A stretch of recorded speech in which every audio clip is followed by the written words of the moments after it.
Pemirsa, 3 orang kawanan pencuri diringkus polisi usai beraksi membobol swalayan. Kawanan pelaku yang masih belia dalam aksinya hanya bersenjata sendok makan untuk membobol kotak uang.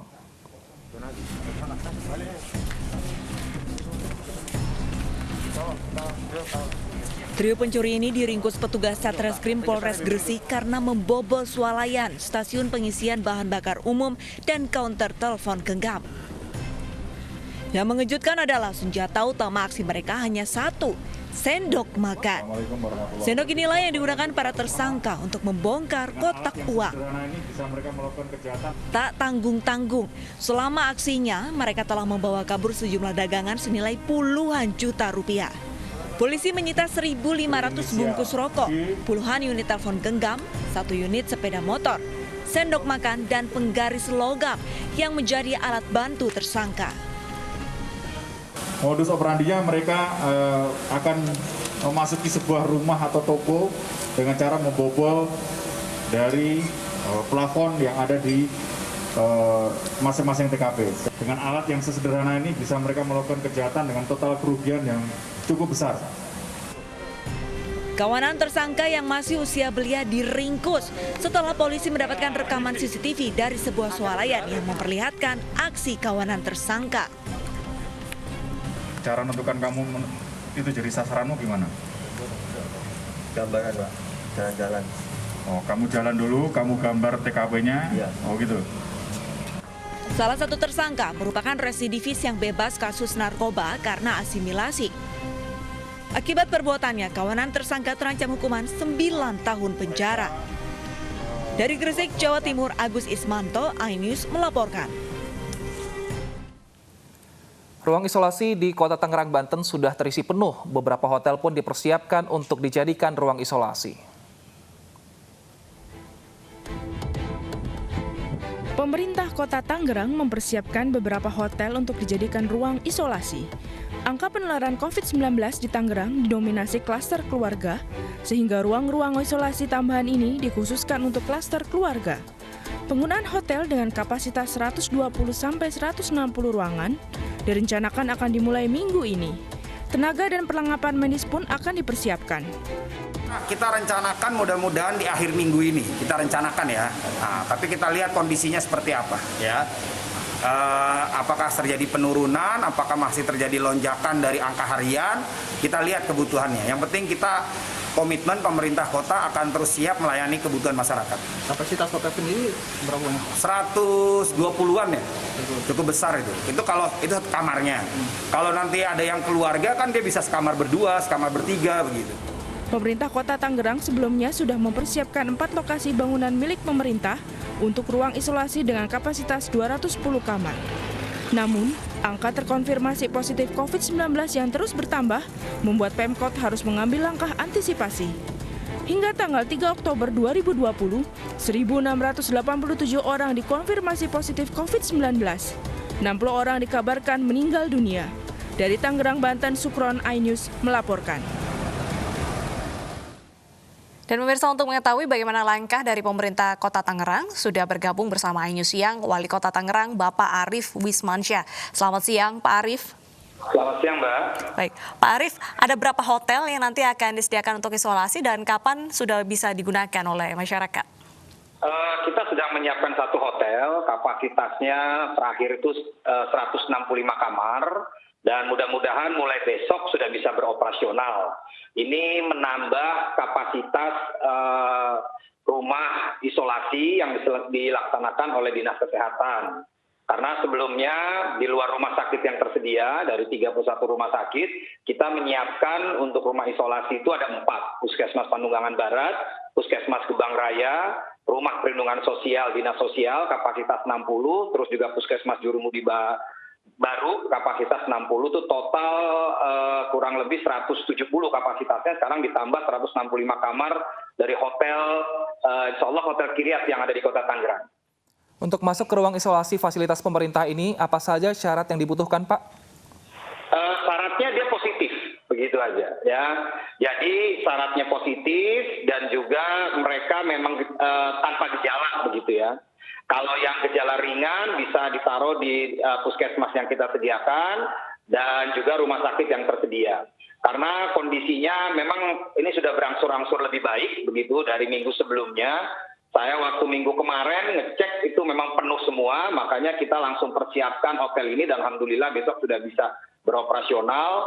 Tapi sekarang kondisi waktu minggu lalu tuh positivity rate-nya masih di atas 14,3%, sekarang sudah turun di angka 8,3%. Terus reproduction rate-nya juga sekarang sudah di bawah 1, dan rasio sembuhnya sudah 77%. Mudah-mudahan ini bisa mencegah klaster-klaster rumah tangga yang cukup angkanya di sekitar 21% dari total kasus di Kota Tangerang.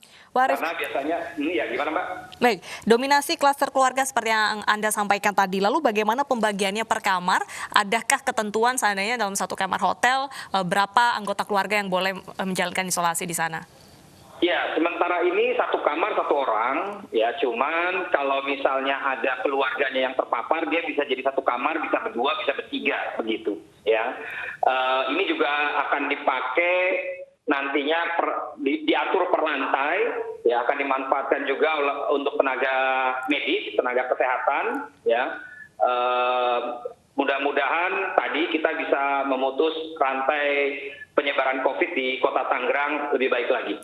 Nah, kalau di puskesmas dan rumah sakit kan Pak sudah tersedia alat medis dan juga tenaga medis. Bagaimana nanti dengan di hotel? Apa-apa saja yang dipindahkan dari rumah sakit ke hotel untuk mewadahi penyembuhan dari orang yang positif ini, Pak? Ya, jadi di hotelnya sudah disiapkan juga tenaga kesehatan yang standby 24 jam, ya, untuk mengcover, dan juga ambulan untuk apabila tiba-tiba dia ada gejala berat gitu ya, yang kita tahu takutnya saturasinya turun, ya, ada keluhan-keluhan yang lain sehingga bisa langsung dirujuk ke rumah sakit terdekat begitu. Jadi insya Allah dokternya siap untuk mengantisipasi selama 24 jam. Baik, terima kasih Pak Arief atas informasi dan waktunya sudah bergabung bersama kami di iNews Siang. Pemirsa, calon Bupati Bangka Tengah Ibnu Soleh meninggal dunia pada Minggu pagi. Calon petahana itu meninggal dunia setelah terpapar COVID-19 dan menjalani perawatan di rumah sakit sejak beberapa waktu lalu.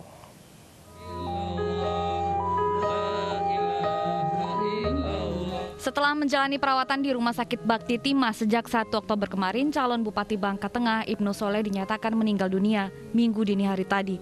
Jenazah Ibnu Soleh kemudian langsung dikebumikan di tempat pemakaman umum Jalan Muntok, Pangkal Pinang, Minggu pagi. Ratusan pelayat sejak pagi sudah memadati areal pemakaman untuk mengantarkan Ibnu Soleh ke tempat peristirahatan terakhirnya. Sebelum meninggal, calon Bupati petahana ini dinyatakan positif COVID-19. Tanggal 27 ya, kalau nggak salah masuk ke rumah sakitnya dalam keadaan sudah sakit dan sakit.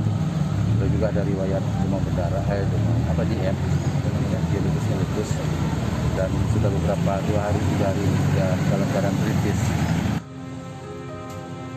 Ibnu Soleh yang tutup usia di 59 tahun dinilai pemimpin yang bersahaja, tegas dan memberikan banyak kontribusi bagi pembangunan di Bangka Tengah. Kami masyarakat Bangka Tengah, saya atas nama pemerintah Kabupaten Bangka Tengah, kehilangan sosok pemimpin kami, yaitu Bapak Dr. Insinyur Haji Ibnu Soleh pada usia ke-59 tahun. Sebelumnya istri, anak dan asisten rumah tangga Ibnu Soleh juga terkonfirmasi positif COVID-19 dan kini tengah menjalani perawatan di Rumah Sakit Kabupaten Bangka. Dari Pangkal Pinang, Bangka Belitung, Haryanto, iNews melaporkan. Kita menurun, ya, betul, itu fakta. Tapi mana ada negara yang tidak menurun ekonominya? Bahkan ada banyak negara lain yang harus memikul beban ekonomi yang jauh lebih parah. Dibandingkan dengan beberapa negara Asia Tenggara lainnya, misalnya, kinerja ekonomi kita masih lebih baik. Sekali lagi, ini fakta. Setelah 7 bulan, banyak yang bisa kita pelajari dari wabah ini. Misalnya, pembatasan sosial. Saya kira harus kita sesuaikan. Untuk itu, saya menekankan pentingnya pembatasan sosial skala mikro atau mini lockdown. Kita buat lebih terarah, spesifik, fokus, tajam untuk mengatasi masalah COVID, tapi tidak membunuh ekonomi dan kehidupan masyarakat. Wabah ini jangan diremehkan, ini realita. Tapi jangan membuat kita pesimistis. 7 bulan ini Indonesia membuktikan mampu mengatasi masalah. Belum sempurna, ya, tapi bisa kita perbaiki bersama-sama. Mengatasi pandemi ini memang sulit, memerlukan kerja keras bersama, dan saya yakin kita akan dapat melakukannya. Yang penting, dalam situasi seperti ini, jangan ada yang berpolemik, dan jangan ada yang membuat kegaduhan-kegaduhan.